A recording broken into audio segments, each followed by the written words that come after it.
गेल्या काही दिवसांपासून आपण श्री विष्णू सहस्त्रनामातील एक एक नामांचा अर्थ समजून घेण्याचा प्रयास करत आहोत. आज आपण 15व्या श्लोकाचा अर्थ बघणार आहोत. या श्लोकामध्ये बघा, श्लोक म्हणूयात आणि मग पुढे जाऊया. लोकाध्यक्ष सुराध्यक्षो धर्माध्यक्ष कृताकृतः चतुरात्मा चतुर्व्यूहश्च चतुर्दंष्ट्रश्चतुर्भुजः. काल जाता सांगितलेलं होतं मी की विष्णू सहस्रनामामध्ये चतुरपासून सुरुवात होणारी कोणती कोणती नावं आहेत याचा थोडासा शोध आपल्याला घ्यायचा. घेताय का?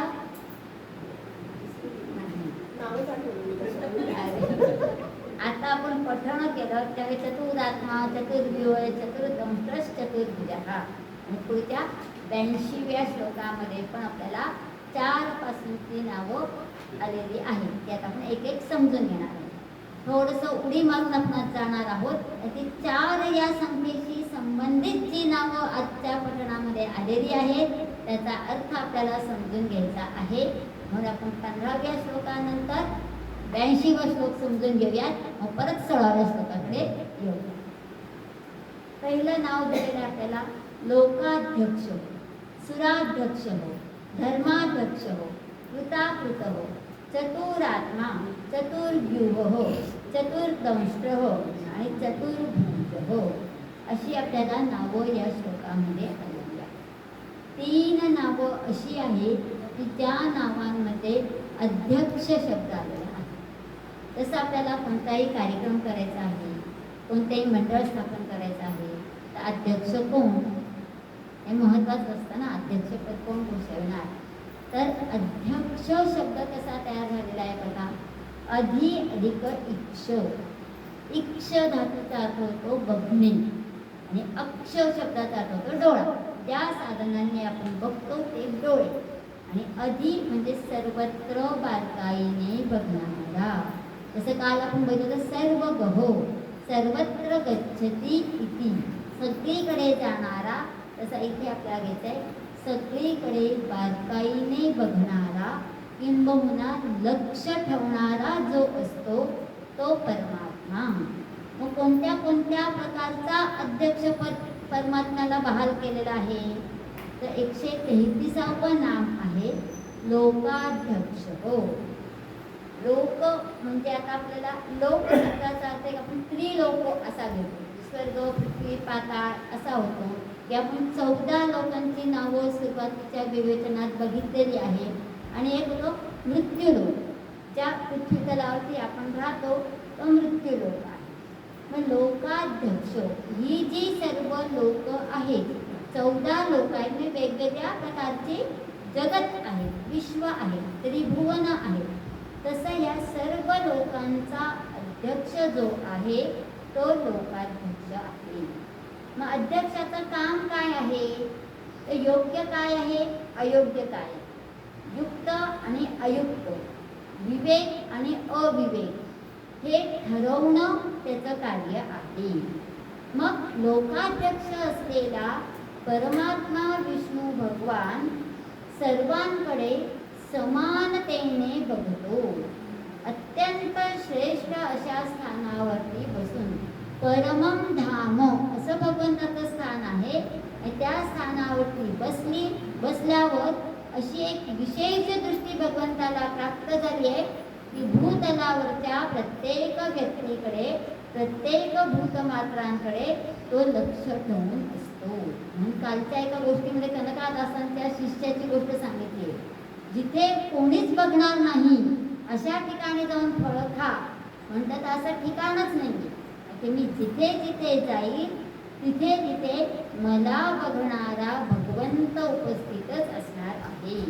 आणि म्हणून तो लोकाध्यक्ष आहे. 134वं नाम दिलेलं आहे सुराध्यक्ष हो. सुर म्हणजे देव. आता देवांमध्ये पण वेगवेगळे आपण एखाद्या कंपनीमध्ये जातो तर तिथे वर्कर्स असतात, मॅनेजर असतो, पुढे MD असतो. स्टेप बाय स्टेप आपल्याला ती पदं वाढलेली दिसतात. तशीच देवांमध्ये पण कामांची विभागणी करून दिलेली आहे. आपण देवांचा राजा इंद्र आहे असं म्हणतो, पण मग इंद्राच्याही वरती कोणतरी असला पाहिजे. मग असं कोण आहे तर ब्रह्मा विष्णू महेश या तीनही तत्वांनी मिळून ते एक परमश्रेष्ठ तत्व आहे. तेच परमब्रह्म परमतत्व श्रेष्ठ आहे असं शंकराचार्यांनी अद्वैतवादात सांगितलं. एकाच तत्वापासून सृष्टी निर्माण झाली हे जिथे सांगितलं जातं तो अद्वैतवाद. ज्या तत्वात प्रकृती आणि पुरुष या दोन तत्वांपासून सृष्टी निर्माण झाली असं सांगितलं जातं तो द्वैतवाद. द्वैतवादाचा दुसरा अर्थ असतो की द्वंद्व. मनात नेहमीच द्वंद्व असतो, करू का नको करू, टू बी और नॉट टू बी. हे द्वंद्व आपल्या मनात सततच चालू असतं. तेव्हा आपल्याला अजूनपर्यंतही नेमकं असं उलगडलेलं नाही आहे की सृष्टीची निर्मिती कशी झाली, कोणी केली, का केली आणि त्याचं नियंत्रण कसं चालू आहे.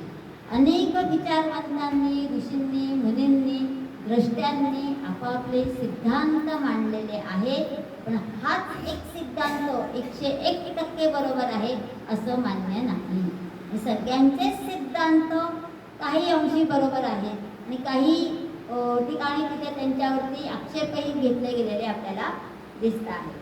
या सगळ्यांच्या वरती सर्वश्रेष्ठ असणारा म्हणजे देवांचाही अध्यक्ष असणारा तो सुराध्यक्ष, म्हणजे ज्याची सगळ्यांवरती नजर आहे तो परमात्मा सुराध्यक्ष आहे. 135वं नाम दिलेलं आहे धर्माध्यक्ष. आता या परमात्म्याचा धर्म कोणता आहे तर धारयती इति धर्म. हो, प्रत्येकाला जीवन जगताना त्या भूमिका वाटून दिलेल्या आहेत आणि त्या भूमिकेला काहीतरी विशिष्ट कार्य दिलेलं आहे. त्या भूमिकेत गेल्यावर व्यक्ती ते कार्य करते का, करत असेल तर तो धर्माचा पालन करतो. मग आपल्याला प्रत्येक जसं मातृधर्म आहे, पितृधर्म आहे, आचार्य धर्म आहे, पुत्र धर्म आहे, स्नुषा धर्म आहे, पत्नी धर्म आहे. हे त्या भूमिकेत गेल्यावर त्या भूमिकेला आपण यथा योग्य न्याय देतो का, त्याला धर्म म्हणतो. धारयती इति धर्म. मग अशा धर्माचं फळ धर्म, अर्थ, काम, मोक्ष 4 पुरुषार्थ आपल्याला सांगितलेले आहेत. त्यातला धर्मामध्ये धर्म हा अर्थ आणि कामाशी संबंधित आहे. मग अर्थ आणि कामाशी संबंधित जे कार्य आपण करतो, जे कर्म आपण करत असतो ते धर्माधिष्ठितच असलं पाहिजे. मग धर्माधिष्ठित कर्माचं फळ देण्यासाठी परमात्म्याला धर्म कोणता आहे आणि अधर्म कोणता आहे हे समजायला पाहिजे. आणि धर्म आणि अधर्माचा भेद ज्याला समजतो तो धर्माध्यक्ष. भगवान श्रीकृष्णांचं उदाहरण इथे घेता येईल. महाभारताचं युद्ध झाल्यावर अश्वत्थाम्याने ब्रह्मास्त्र सोडलेलं आहे आणि त्यामध्ये सर्व पांडव वंशांचा नाश झालेला आहे. आणि यापुढे जर पांडवांचा वंश जिवंत राहायचा असेल तर अभिमन्यूची पत्नी उत्तरा ही गर्भवती होती. आणि ब्रह्मास्त्र इतकं भयंकर असतं की गर्भातल्या बालकावरही त्याचा परिणाम होऊ शकतो. त्यावेळेस ते बालक जिवंत राहणं आवश्यक असतं. त्या बालकावरती ब्रह्मास्त्राचा परिणाम होऊ नये म्हणून भगवान श्रीकृष्णांना साकडं घातलेलं आहे. आणि त्यावेळेस भगवान श्रीकृष्णांनी उत्तरेजवळ येऊन बोललेले आहेत, जर आजपर्यंत मी कधीही असत्य भाषण केलेलं नसेल तर तुझा गर्भ सुरक्षित राहील. उत्तरेचा तो गर्भ सुरक्षित राहिलेला आहे आणि पुत्ररूपाने त्याने जन्म घेतलेला आहे. त्याचं नाव आहे परीक्षित. परीक्षिताचा मुलगा जनमेजय, ज्याला हे महाभारत सगळं सांगितलं गेलेलं आहे. मग भगवान श्रीकृष्णांचं चरित्र जर आपण बघितलं तर आपल्याला वरकरणी बघितलं तर अनेकदा भगवान श्रीकृष्ण खोटं बोललेले दिसतात. पण मग ते खरं आहे का खोटं आहे म्हणून आपण अथर्वशीर्षात म्हणतो बघा, सत्यम वच्मी ऋतम वच्मी. सत्य कोणतं आहे आणि ऋत कोणतं आहे. सत्यामध्ये जे शाश्वत आहे, त्रिकालाबाधित आहे, ते सत्य येतं आणि ऋतमध्ये न्यायानुसार आणि परिस्थितीवशात जे बोललं जातं ते ऋत. हे कधी कधी आपण म्हणतो बघा, परिस्थितीच अशी होती की मला खोटं बोलणं भाग पडलं आणि एक खोटं बोललं की 10 खोटे बोलावे लागतात. मग ते धार्मिक आहे का अधार्मिक आहे, नीतीचं आहे का अनीतीचं आहे, हे कसं ठरवणार? मी जेव्हा खोटं बोलते तेव्हा त्या खोटं बोलण्याचं मी समर्थनच करणार, कारणांची लिस्टच माझ्याकडे तयार असते. पण बाकीच्या लोकांनी ते का मान्य करावं? कारण की ते योग्य नसतं. म्हणून सत्यम वद हा पाठ शिकणं फार अवघड आहे. मग कशीही परिस्थिती असली तरी मी सत्यानेच बोलणार, हे तत्व ज्याने अंगीकारलेलं होतं ते युधिष्ठिर. आणि अशा युधिष्ठिरांना पितामह भीष्मांनी विष्णू सहस्रनाम सांगितलेलं आहे. मग जो न्याय अन्याय, धार्मिक अधार्मिक, नीती अनीती या दोनही स्थितींचं निरीक्षण करून मनुष्याला कर्माचं फळ देतो तो धर्माध्यक्ष. मग कधी कधी असं वाटतं बघा की एखादा खूपच चांगला भक्तजन जन्माला येतो या आपल्या आयुष्यात काही खूप वाईट घटना घडल्या तर आपल्या मनात विचार येतात, मागच्या जन्मी मी काय पाप केलं तेव्हा माझ्या नशिबात असं आलेलं आहे. पण जे काही मी केलेलं असेल त्याचं योग्य तेच फळ भगवंताने मला दिलेलं असेल असा दृढ विश्वास, दृढ श्रद्धा भगवंतावरती असली पाहिजे. आणि माझ्या वाटेला हे दिलं त्याचं काहीतरी विशेष कारण असलं पाहिजे. किंबहुना ज्याच्या आयुष्यात जास्त कठीण संघर्ष येतो तो जास्त यशस्वी होतो, त्याला सर्व सुखदायी मिळतो. तो कितपत करू शकेल कारण की संघर्ष करण्याची ताकदच त्याची संपून जाते आणि म्हणून त्याला यश प्राप्त होत नाही. आणि प्राप्त झालं तरी ते चिरंतन राहत नाही.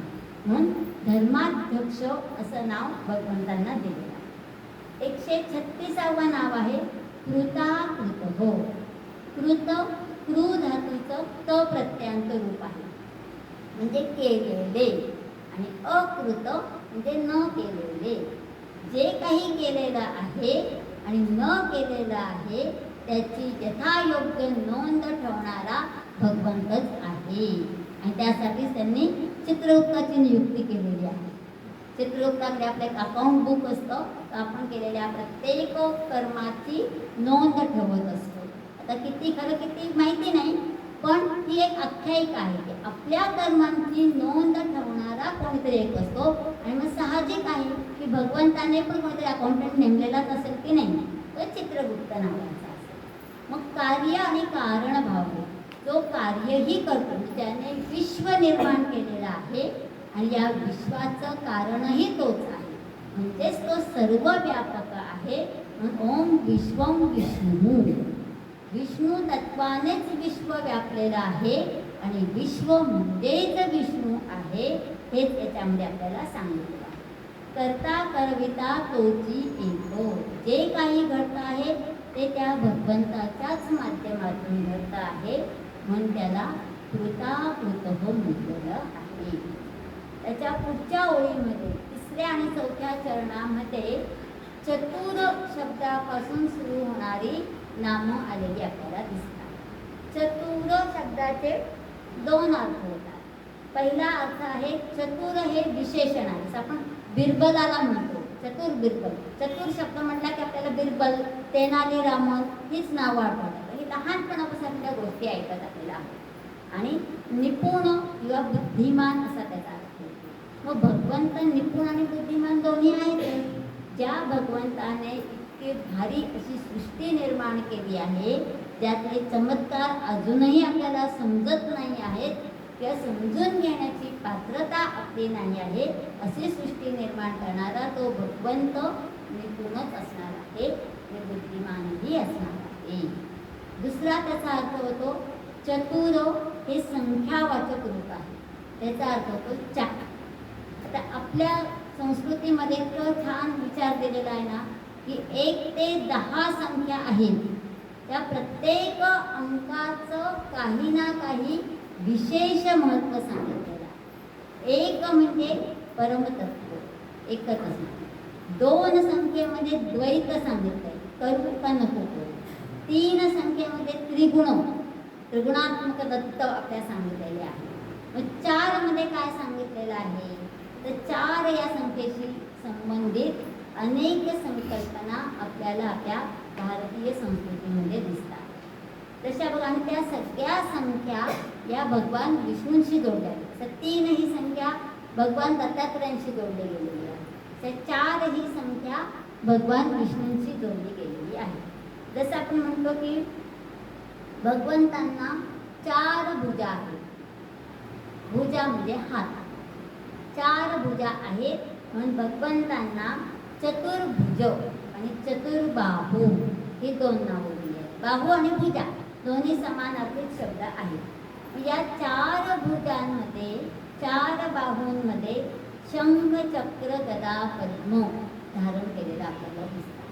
कधी कधी पद्माच्या जागी शारंग धनुष्य सुद्धा आपल्याला आढळतं. क्वचित प्रसंगी आहे, कारण की भगवंतांनी शारंग धनुष्य त्यांच्याकडे असलं तरी शस्त्र फार क्वचित उचललेलं आहे. स्वतः जाऊन शस्त्राने संवार वगैरे केला अशा विष्णू भगवंतांच्या कथा आपल्याला आढळत नाही. शंख, चक्र, गदा आणि पद्म हे 4 हातांमध्ये त्यांच्या असलेले आपल्याला दिसतात. दुसरी संकल्पना आपल्याला सांगितली आहे 4 पुरुषार्थ, धर्म, अर्थ, काम, मोक्ष हे 4ही पुरुषार्थ आपण समजून घेतले. तिथे पण 4 ही संख्या दिलेली आहे. नंतरची संकल्पना आहे 4 वेद, चतुर्वेद.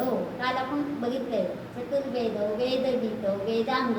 तर या 4 वेदांमध्ये ऋग्वेद, यजुर्वेद, सामवेद आणि अथर्ववेद. वेद म्हणजेच भगवान विष्णू, हे भगवान विष्णू म्हणजेच परमात्मा, परमतत्व. हे वेगवेगळं नाहीच आहे. वेद म्हणजे कुठलं तरी एक असं पुस्तक नाही आहे फक्त की जे कपाटात ठेवलं, देवघरात ठेवलं, त्याची पूजा केली. तो वेद हे जीवनात आणण्याची गोष्ट आहे आणि म्हणून वेद म्हणजेच भगवंत असं सांगितलं. म्हणून 4 वेद आपल्याला सांगितले. हे पूर्वी एकच वेद होता, त्या वेदाचं विभाजन महर्षी व्यासांनी केलेलं आहे. 4 भागात विभाजन केलं आणि आपल्या 4 शिष्यांना शिष्यांकडे त्यांनी ते 4 भाग सोपवले आणि मग त्या 4 शिष्यांनी पुढे एकेका वेदाचं अध्ययन आणि अध्यापना केलेलं आहे. पुढची संकल्पना आहे 4 युग, चतुर्युग. सत्ययुग, त्रेतायुग, द्वापारयुग आणि कलियुग. सत्ययुगामध्ये वेदकालीन काल असावा असं म्हटलं जातं. त्रेतायुगामध्ये प्रभू रामचंद्रांचा अवतार झालेला आहे. द्वापार युगामध्ये भगवान श्रीकृष्णांचा अवतार झालेला आहे आणि कलियुग आता चालू आहे. मे बी असं म्हटलं जातं की आता कलियुग संपण्याच्या मार्गावरती आहे. शेवटची काही वर्ष शिल्लक राहिलेली आहे, तेव्हा प्रलय काळ जवळ येणार आहे. आणि या प्रलय काळामध्ये जो भक्तीची कास धरणार आहे, वेदनिष्ठा, वेद प्रामाण्य बाळगणार आहे, तोच अवशिष्ट राहील आणि बाकी सगळ्यांचा नाश होईल. रुद्र शब्दामध्ये आपण त्याचा अर्थ बघितलेला आहे. त्रेतायुगामध्ये प्रभू रामचंद्रांनी अयोध्या ते लंका असा प्रवास केलेला आहे, म्हणजे उत्तर ते दक्षिण असा प्रवास केलेला आहे. आणि द्वापार युगात भगवान श्रीकृष्णांनी जगन्नाथपुरी ते द्वारका असा पूर्व पश्चिम प्रवास केलेला आहे. सत्ययुग आणि त्रेतायुग या दोनही युगामध्ये भारतामध्ये वेद आणि यज्ञ संस्कृतीचा प्रचार आणि प्रसाराचे कार्य प्रकर्षाने झालेलं आपल्याला आढळून येत आहे. आणि द्वापार युगाच्या शेवटी महाभारताचं युद्ध झालं. त्याच्यात खूप मोठ्या प्रमाणामध्ये जीवितहानी झालेली आहे. धर्म आणि अधर्मातलीच ती लढाई होती आणि त्याच्यात कुरुकुळाचा जवळजवळ नाश झालेला आहे. आणि त्यानंतर श्रीकृष्णांच्या मृत्यूनंतर सगळे यादवही आपापसातच लढून मृत्युमुखी झालेले आहे. ही कलियुगाची सुरुवात झाली. कलियुगाचं विशेषच काय असणार आहे? कोणतंही कारण काढून आपणच एकमेकांशी भांडणार आहोत आणि एकमेकांना मारून टाकणार. मग कोणी येऊन आपल्यावरती आक्रमण करण्याची गरज नाही आहे. अणुबॉम्ब टाकण्याची पण गरज नाहीच आहे. तसं धमकी देतो आपण एकमेकांना, एक देश दुसऱ्या देशाला धमकी देतो की ज्याच्याजवळ अणुबॉम्ब आहे तो बलशाली राष्ट्र आहे अशी संकल्पना आहे. पण त्याही पलीकडे गेलो आपण तर माणसांमध्येच तो वैर निर्माण झालेला आहे, शत्रुत्व भाव निर्माण झाला आहे की आपलाच सख्खा भाऊ आहे, आपलेच आई वडील आहेत, आपलीच बहीण आहे, एवढंही भान आपल्याला आता राहिलेलं नाही. आणि कशासाठी? तर धनाचा लोभ, इस्टेटीसाठी आपण भांडतो. ज्या इस्टेटीसाठी आपण भांडतो ती इस्टेट इथेच राहणार आहे. स्थावर इस्टेटीचा हा प्रश्न आहे सगळा. आणि जी गुणसंपदा आपल्याला आपल्या माता पित्यांनी दिलेली आहे ती गुणसंपदेचा वारसा घेऊन आपण आपलं पुढचं जीवन उत्तम जगलं पाहिजे, हे आत्मभान मात्र आपण विसरत चाललेलो आहे. म्हणून कलियुगामध्ये सगळंच काळं काळं असं होणार आहे, म्हणून कली नाव त्यांना दिलेलं. पुढे आपल्याला नाव सांगत आहे चतुर्व्यूह. व्यूह हा शब्द पण युद्धाशी निगडीत आहे. आपल्याला कथा माहिती आहे की अभिमन्यू व्यूहामध्ये अडकलेला होता आणि म्हणून व्यूहात कसं शिरायचं हे अभिमन्यूला माहिती होतं, पण बाहेर कसं पडायचं हे ज्ञात नव्हतं. आणि त्याच्यात त्या कोवळ्या अशा 18-19 वर्षाच्या युवकाचा वध झालेला आपल्याला दिसतो. पण व्यूह हा शब्द फक्त युद्धाशी निगडीत नाही आहे, तर विशेष रचना ज्या असतात त्यालाही व्यूह म्हटलेलं आहे. जसं आपण घर बांधायचं आहे तर आर्किटेक्ट आपल्याला एक प्लॅन बनवून देतो, तो सुद्धा एक व्यूहच झाला. व्यूह म्हणजे कोणत्या दिशेला काय असावं. मग त्याच्यासाठी आर्किटेक्ट आणि काय आपल्याला आता घरामध्ये कुठल्या दिशेला काय असावं हे सांगणारी पण एक्सपर्टी झालेली आहे. इंटेरियर सजावट करणारा आहे, कोणत्या दिशेला काय असावं हे दिशादर्शक लोक हे पण आपल्याला आहे. वास्तू विशारद असंच त्यांना म्हटलेलं आहे. अशा वेगवेगळ्या प्रकारचे व्यूह आपल्याला सांगितले आहे. त्यातला पहिला व्यूह आहे वासुदेव, संकर्षण, प्रद्युम्न आणि अनिरुद्ध असे 4 प्रकारचे व्यूह असतात, म्हणून त्याला चतुर्व्यूह असं म्हटलेलं आहे. आता या 4 वैष्णव संप्रदायाने हे 4 व्यूह मानलेले आहेत. मग यामध्ये आपण बघितलं होतं की देवाकडे 6 गुण असतात: ज्ञान, बल, ऐश्वर्य, वीर्य, शक्ती आणि तेज. हे 6ही गुण ज्याच्यामध्ये समाविष्ट असतात तो परमात्मा असतो. परमात्म्याने जे अवतार घेतले त्याच्यातही ह्या 6 पैकी एखादा गुण पुन्हा असू शकतो. या 6 गुणांपैकी 2-2 गुण एकत्र झाले की एक व्यूह तयार झालेला आहे. त्यातला अनिरुद्ध जो आहे तो अहंकार आहे, म्हणजे धारणेचा कारक. आपण जगात वावरत असताना डोळ्याने बघतो आणि कानाने ऐकतो. त्यातून जी काही माहिती आपल्याला मिळते ती माहिती आपण धारण करतो. धारण केल्यावर त्याचे चिंतन मनन करतो आणि मग त्याचं ज्ञानात रूपांतर होतं. तोपर्यंत ती फक्त माहिती असते. माहितीवरती आपण आपलं काहीतरी ठाम विचार करतो तेव्हा ते ज्ञान तयार होत असतं. असा अहंकाराचा कारक जो आहे तो अनिरुद्ध आहे. नंतर प्रद्युम्न. प्रद्युम्न हा मनाचा कारक आहे. सगळ्यात महत्त्वाचा असा आपल्याला सांगितलेला आहे. प्रद्युम्न मनामुळेच सगळं काही घडतं आहे. मन आणि बुद्धी, ज्ञानेंद्रिय आणि कर्मेंद्रिय त्यांना वाटून दिलेलं नित्य काम ते करत असतात. पण या सगळ्यांवरती लगाम रूपाने काम करणारे जे असतात, लगाम जेव्हा असतो, रथ असतो, रथाला घोडे जोडलेले असतात आणि ते घोडे नियंत्रित करताना सारख्याच्या हातात जो लगाम असतो त्याला 2 धागे असतात. त्यातला एक धागा असतो मन आणि एक धागा असतो बुद्धी. पण मनाला जे आवडतं ते बुद्धीला मान्य होत नाही, बुद्धी जे स्वीकारते ते मनाला करायला आवडत नाही. मन आणि बुद्धी यात नेहमीच संघर्ष असतो. पण या मनाला जर मनच आपल्याला नसतं तर हे सगळ्या सौंदर्याचा आस्वादच आपण घेऊ शकतो. बुद्धी हा फक्त तार्किक विचार करणारी आहे, पण मग भावास्वाद रसास्वाद घ्यायचा असेल तर आपल्याला मनही आवश्यक आहे. संकर्षण हा जीवात्म्याचा कारक आहे. जीवात्मा जन्माला येतो आणि नंतर त्याचा मृत्यू होतो, म्हणजेच लयाचा कारक आहे. या चारही व्यूहांच्या माध्यमातून हे साही गुण ज्याच्या काही एकत्र आलेले असतात त्याला वासुदेव म्हटलेला, म्हणजे श्रीकृष्ण. आणि भगवान श्रीकृष्ण म्हणजेच परमात्म्याचं प्रतीक.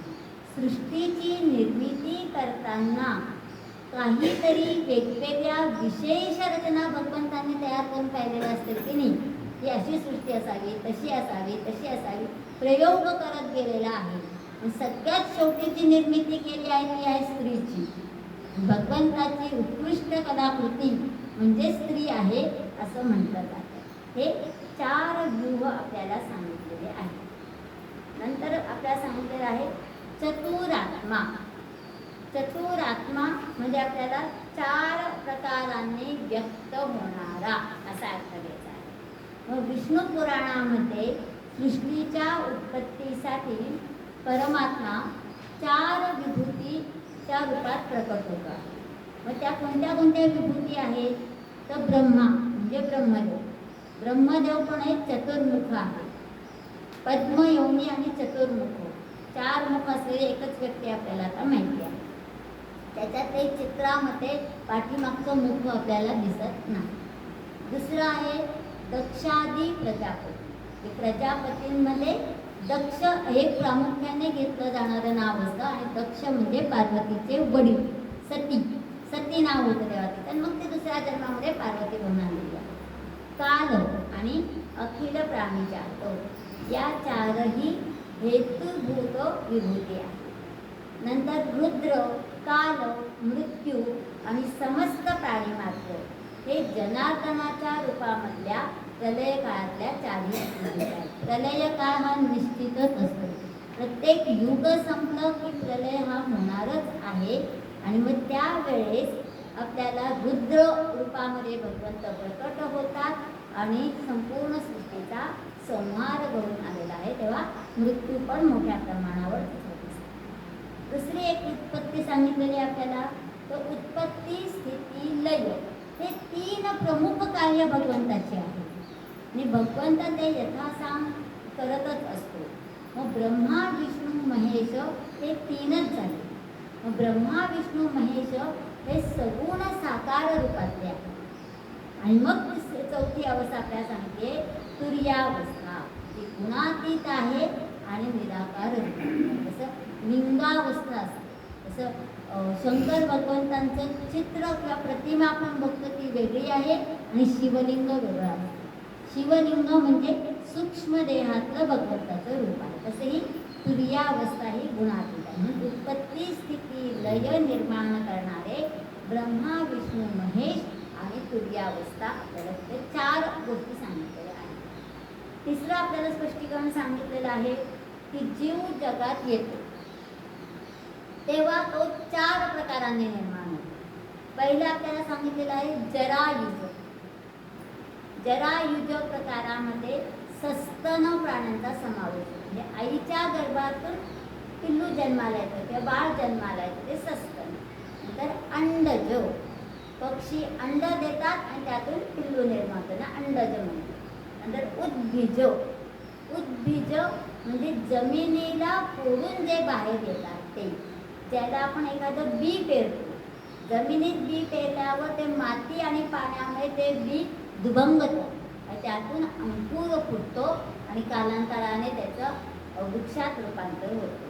किंवा काही किडे असतात, विशेषतः असं पावसाळा पडला की किडे जमिनीतून वर येतात, त्यांनाही उद्भिज असं म्हटलेलं आहे. आणि 4था प्रकार सांगितलेला आहे स्वेदज. स्वेद म्हणजे घाम. स्वेदात जायते इति स्वेदज. घामातून जे निर्माण होतात ते म्हणजे जीवजंतू, बॅक्टेरिया. सगळे बॅक्टेरिया हे आपल्या घामातून निर्माण होतात. म्हणून शरीर स्वच्छता आपल्याला सांगितलेली आहे. आणखीन एक 4 गोष्टींचं स्पष्टीकरण दिलं जातं की आपण ज्या वस्तूंचा संग्रह म्हणजे भौतिक संपत्ती जी आपण गोळा करत असतो त्यामध्ये स्थावर असतात, जंगम असतात, स्थूल असतात आणि सूक्ष्म असतात. स्थावर म्हणजे काय, तर आपली जी दृश्य संपत्ती असते, बंगला आहे, शेत आहे, ती स्थावर झाली.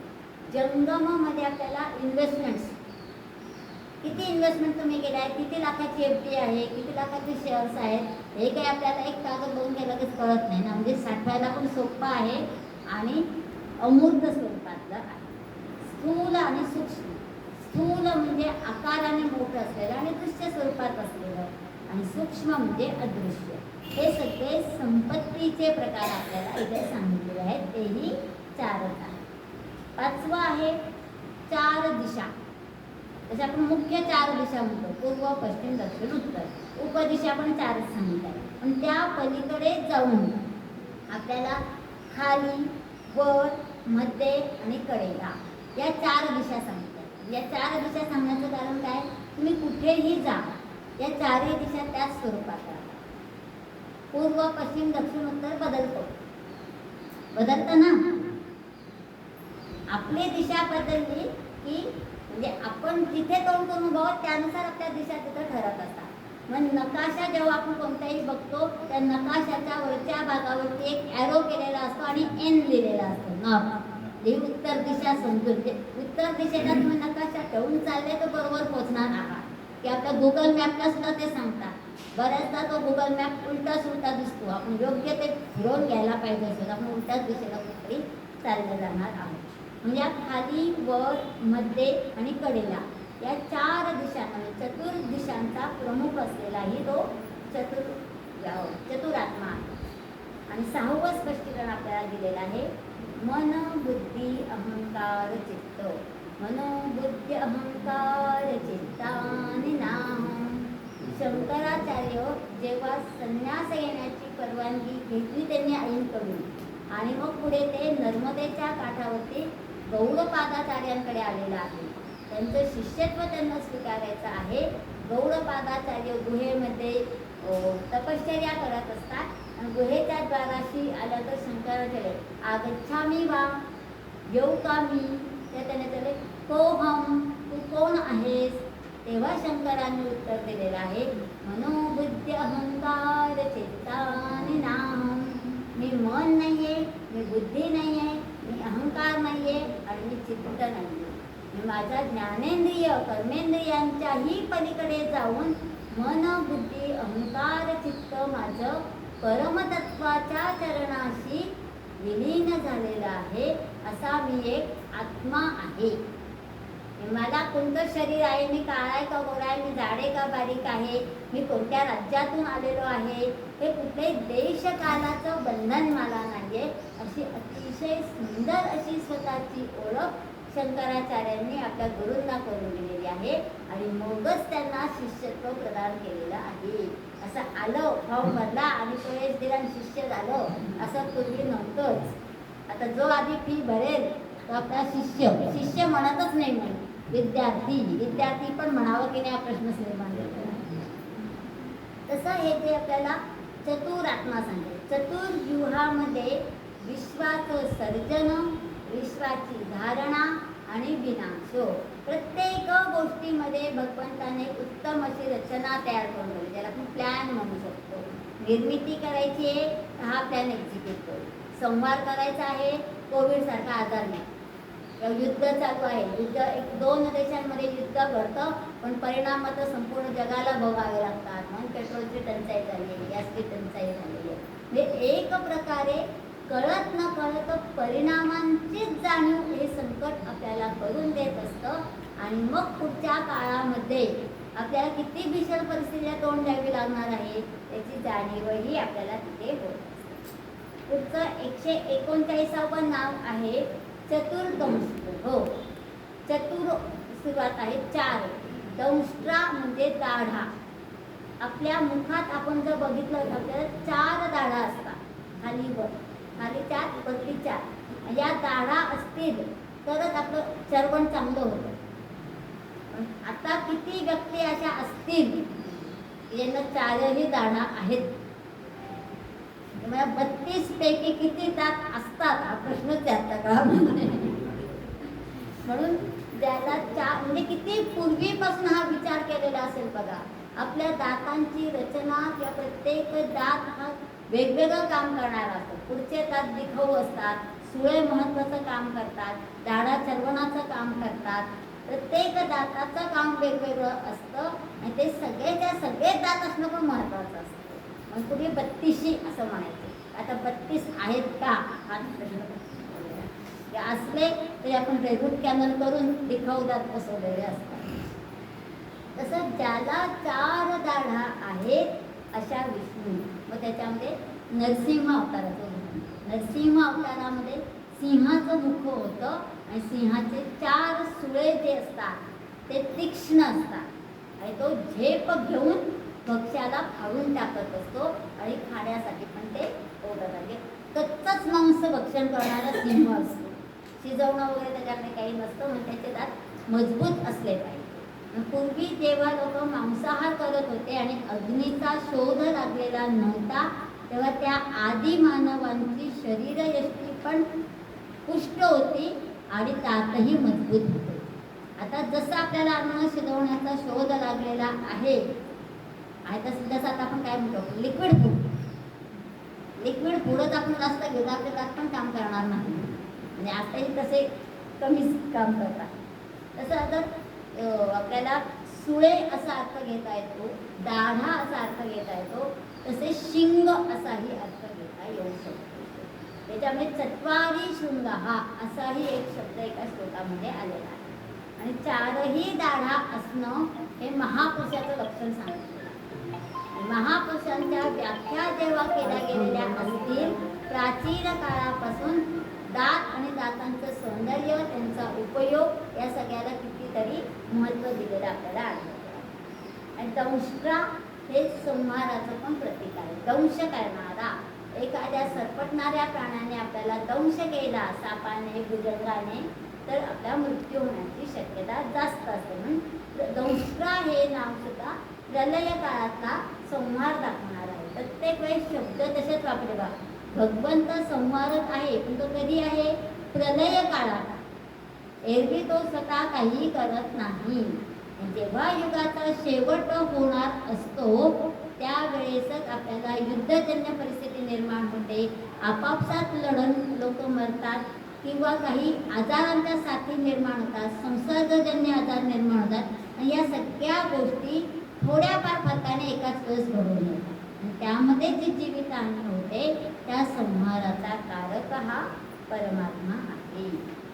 चतुर्मूर्ती. आता आपल्याला याच्यामध्ये 82वा श्लोक दिलेला आहे. चतुर्मूर्ती चतुर्बाहु चतुर्व्यूह चतुर्गती चतुरात्मा चतुर्भाव चतुर्वेद कपाल. काही नावं याच्यात रिपीट झालेली आहेत, त्याच्यावरची आपण घेणार नाही आहोत. 765वं नाम आहे चतुर्मूर्ती. 4 मूर्ती याच्यामध्ये आकार रूपात व्यक्त केलेलं आहे. विष्णूंची मूर्ती किंवा विष्णूंचं मंदिर असं कुठे आपण बघितलेलं आहे का? रामाचे मंदिर आहे, शिवाचे मंदिर आहे, कृष्णाचे पण मंदिर आहे. विष्णूंचं मंदिर या विष्णूंची आकृती कशी असते? आता ते आपण गुगलवर इमेज काढतो, शंखचक्र गदाधारी जो दिसतो तो विष्णू. आणि आता आपण ते साधन आपल्याला बनले, पण खरोखर असंच रूप भगवंताचं आहे हे कशावर?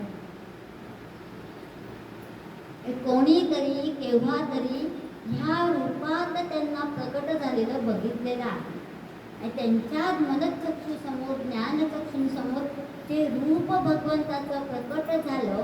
त्याची काहीतरी इमेज, त्याची काहीतरी आकृती त्यांनी कागदावरती काढली असेल किंवा मनात कोरली गेलेली असेल आणि तशीच मूर्ती त्यांनी शिल्परूपाने घडवलेली असेल. मग त्या 4 मूर्ती कल्पिलेल्या आहेत. त्याच्यामध्ये पहिला आहे विराट, दुसरा आहे सूत्रात्मा, तिसरा आहे अव्याकृत आणि चौथा आहे तुर्य. आता या 4 मूर्तींचे स्पष्टीकरण देणारं शंकराचार्यांचे शिष्य परंपरेतील एक स्वामी आहेत विद्यारण्य स्वामी. त्यांनी पंचदशी नावाचा ग्रंथ लिहिलेला आहे आणि त्यातल्या चित्रदीप प्रकरणामध्ये या 4 मूर्तींचं सुंदर विवेचन दर्शन कापडावर काढलेला दिव्याचा दृष्टांत देऊन आपल्याला केलेला आहे. म्हणजे हा एक आपल्याला पुरावा सांगितलाय की 4 मूर्ती आपल्याला सांगितलेल्या आहेत.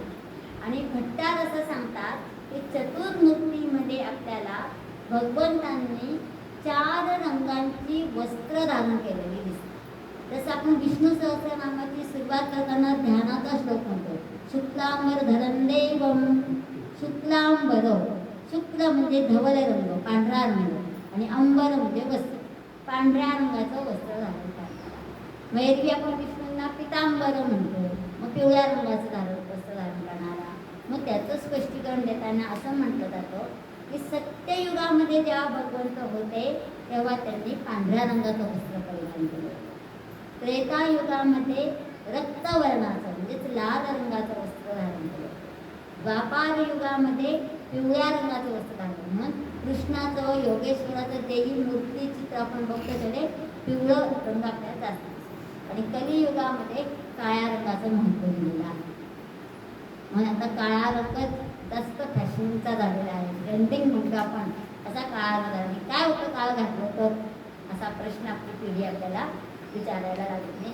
ज्याच्या काळा म्हणजे प्रत्येक रंग हा वेगवेगळ्या गुणांचं प्रतिनिधित्व करणारा असतो. म्हणून काळा म्हणता की थोड्याशा निगेटिव्हिटी तिथे निर्माण होते, नकारात्मक भाव निर्माण होतात, म्हणून काळ्या रंगाला निषिद्ध मानलेला. पण कुठल्याही रंगाची डार्क शेड तयार करायची असेल तर काळा रंग असावा लागतो, आणि फेंट शेड करायचे असेल तर धवल रंग असावा लागतो. काळा आणि पांढरा हे 2च रंग खऱ्यामध्ये असतात, आणि बाकी त्यांचं मिश्रण झालेलं आपल्याला दिसतं.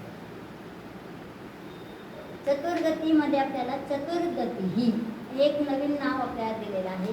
गती शब्दाचा अर्थ होतो मोक्षाप्रत नेणारा. मोक्षाप्रत नेणारी कोणती कोणती साधनं आपल्याला सांगितलेली आहेत तर सगळ्यात पहिलं साधन आपल्याला सांगितले चातुर्वर्ण. ब्राह्मण, क्षत्रिय, वैश्य आणि शूद्र हे 4 वर्ण आहेत. 4ही वर्णांना त्यांची त्यांची कर्म वाटून दिलेली आहेत.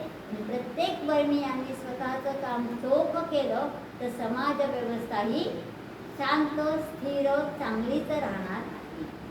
दुसरी व्यवस्था आपल्याला सांगितलेली आहे 4 आश्रम, ब्रह्मचर्याश्रम, गृहस्थाश्रम, वानप्रस्थाश्रम आणि संन्यासाश्रम.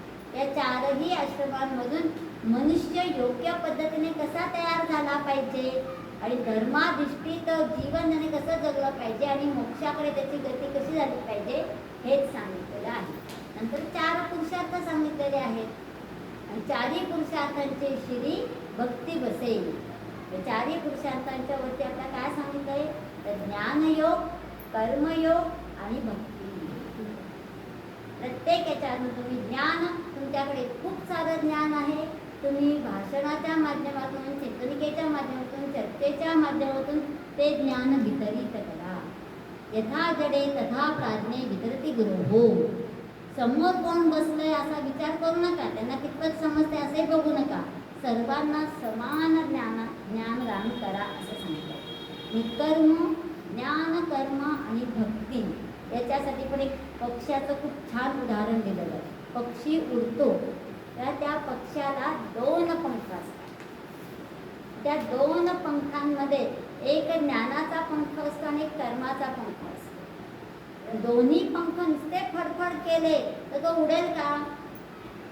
नाही. त्याच्या पक्षाचा जीव जर त्याच्या हृदयामध्ये आहे, त्याच्यात जर भक्ती नसेल तर फक्त ज्ञानालाही महत्त्व नाही आणि कर्मालाही नाही. तुम्हाला ज्ञान खूप छान आहे, एखादा पदार्थ कसा बनवायचा सगळी कृती माहिती आहे, पण गॅस जवळ कधी उभेच राहिलेले नाहीये. चुलीवरची मिसळ खायला खूप आवडते, पण चूल कशी पेटवावी हेच माहिती नाहीये. मग कर्मच जर कधी केलेलं नसेल तर फक्त ज्ञानाला अर्थ नाही. इथे बसून मी एवढं सगळं सांगते आहे, पण त्या पद्धतीने मी वागलीच नाही तर फक्त ते ज्ञान म्हणजे भाषण, तो विचार व्हायला पाहिजे आणि तो विचार कृतीत आला पाहिजे. बोले तेसा चाले त्याची वंदावी पावले. असं हे आपल्याला 4 संख्येचं महत्त्व सांगणारे चतुर्मूर्ती, चतुर्बाहू, चतुर्व्यूह, चतुर्गती, चतुरात्मा, चतुर्भाव, चतुर्विवेकपात असे 4 संख्येचे महत्त्व सांगणारे विविध, थोडक्यात या 4 संख्येच्या नामांमधून पूर्ण भारतीय संस्कृतीचं आणि परत त्याच्यातून काय सांगितलेलं आहे तर वेगवेगळ्या रूपात विविध स्तरांवरती कार्य करून उत्पत्ती स्थिती लय साधून भगवंतच या सृष्टीचा निर्माता आहे, संहार करणार आहे आणि नियंताही आहे.